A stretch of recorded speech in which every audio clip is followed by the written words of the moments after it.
sakit ng ginawa mo. Mas masakit pa to sa breakup. Siya naman sabi mo hanggang ulit tayo. Sabi mo di tayo maghiwalay. Tulad ka rin ng mga lalaki dyan. Nangiiwan ka din. Yung sa'yo nga lang di na talaga babalik. Diyan naman na tayo. Hindi ko kaya to. Bumalik ka na dyan. Friend, okay ka lang. Tama na yan. Kasi parang uulan na Ba't ka kasi sumama? Sinama mo ako eh. Sabi na yung director, sasama daw ako.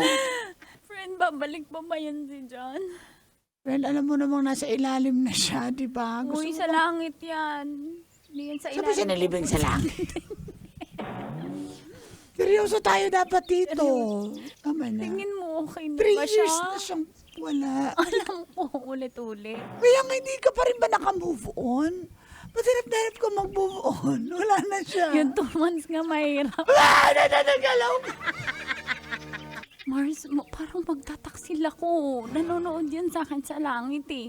Hindi naman kami nag-unlove sa isa't isa. Mahal ko siya. Wala na nga siya. Hindi yung parang pagtataksil. bigyan mo na lang ako ng 3 steps para maka-move on. Number 1, bawas-bawasan mo na ang pagbisita dito sa sementeryo.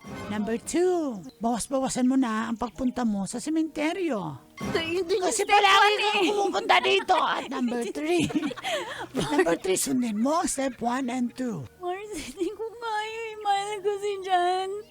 Mahal ko si Jan. Jan!